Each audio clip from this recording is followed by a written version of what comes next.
Assalamualaikum warahmatullahi wabarakatuh.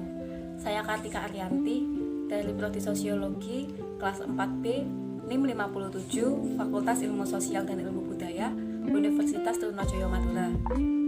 Di sini saya akan menganalisis mengenai kehidupan pekerja atau karyawan di PT MPS Ploso Jombang dengan menggunakan 4 metode, yaitu metode social mapping, diagram Venn, food basket, dan juga metode matrix scoring. Video ini dibuat untuk memenuhi tugas mata kuliah Sosiologi Industri. Langsung saja bisa disimak video yang berikut ini. PT Mufasufu Sejati Jaya Lestari atau yang disingkat dengan MPS Ploso adalah salah satu pabrik yang ada di Kecamatan Ploso, Kabupaten Jombang. Tepatnya ada di Dusun Kedung Glaga, Desa Kedung Dowo, Kecamatan Ploso, Kabupaten Jombang.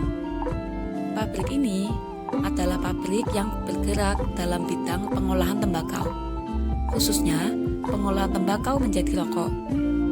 Karyawan di pabrik ini bekerja dari hari Senin hingga Sabtu, dengan kebanyakan karyawannya adalah para perempuan. Karyawan di pabrik MPS Ploso ini bekerja dengan jam kerja normal dan sistem gajiannya menggunakan sistem mingguan.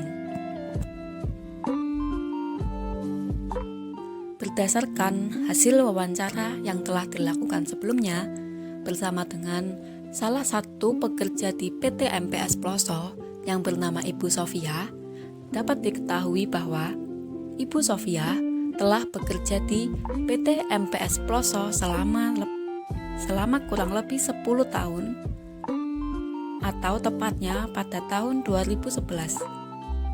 Alasan Ibu Sofia memilih untuk bekerja di PT MPS Ploso ini adalah karena PT MPS Ploso ini saat itu adalah salah satu pabrik yang paling dekat dengan rumah. Menurut Ibu Sofia, dengan menggunakan sistem penggajian atau sistem gajian per minggu cukup untuk memenuhi kebutuhannya bersama dengan keluarganya sehari-hari. Metode yang pertama adalah metode social mapping. Social mapping digunakan untuk melihat pola relasi dan juga interaksi sosial. Dalam video ini, dalam metode social mapping akan digunakan untuk melihat gambaran denah atau gambaran perjalanan yang setiap hari ditempuh narasumber atau Ibu Sofia dari rumahnya menuju ke tempatnya bekerja di PT MPS Ploso. Ada berbagai opsi rute yang bisa dipilih Ibu Sofia untuk menuju ke PT MPS Ploso.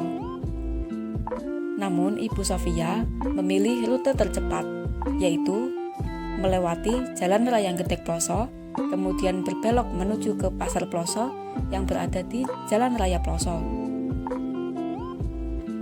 Ibu Sofia biasanya memerlukan waktu 15 menit dari rumah dengan menggunakan kendaraan sepeda motor.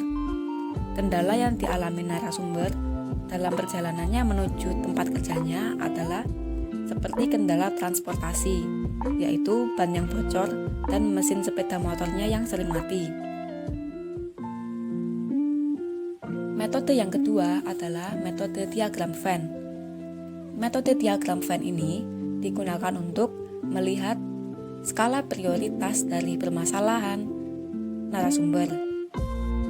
Dalam video ini, berdasarkan wawancara yang telah dilakukan dengan narasumber, diketahui bahwa kebutuhan yang menjadi prioritas narasumber, yaitu Ibu Sofia, adalah biaya kebutuhan listrik, kebutuhan sekolah anak, membeli susu dan pampers anak, membeli bensin untuk berangkat dan pulang kerja setiap hari, dan juga belanja sayuran sehari-hari. Kemudian yang menjadi kebutuhan tambahan adalah uang jajan anak. Sedangkan biaya kuota anak bisa menjadi kebutuhan prioritas yang menjadi kebutuhan tambahan.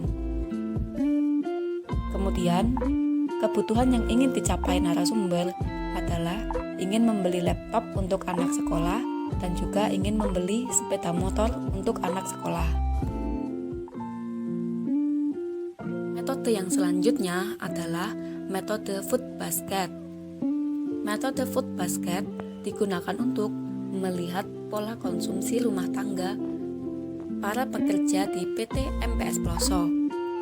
Berdasarkan wawancara yang telah dilakukan, dapat diketahui bahwa pola konsumsi sehari-hari para pekerja di PT MPS Ploso yaitu seperti beras, susu, popok bayi, bensin, minyak goreng, gula, kopi, sayuran, dan juga bumbu-bumbu dapur.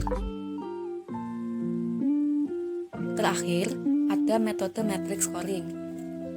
Metode matrix scoring digunakan untuk melihat skala prioritas dari permasalahan atau kebutuhan yang harus dipenuhi oleh karyawan MPS Ploso.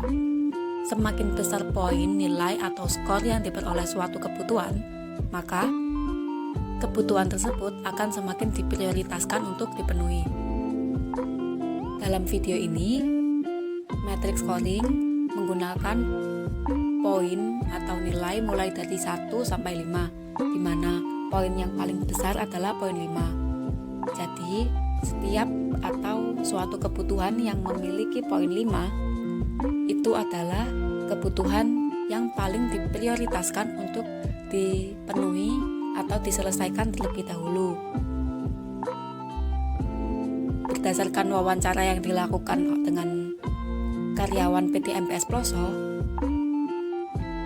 kebutuhan yang paling diprioritaskan dengan mendapatkan skor 5 adalah biaya kebutuhan sekolah, beli susu dan popok bayi, belanja sehari-hari, dan juga uang jajan anak. Kemudian, kebutuhan yang mendapatkan poin 3 adalah uang bensin. Kebutuhan yang mendapatkan poin 2 adalah biaya kuota.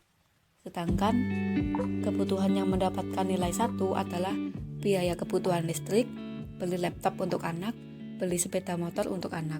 Sekian penjelasan mengenai analisis kehidupan pekerja PT MPS Ploso dari saya. Bila ada kalimat atau kata yang kurang berkenan, mohon dimaafkan. Terima kasih telah menyempatkan waktunya untuk menonton video ini. Wassalamualaikum warahmatullahi wabarakatuh.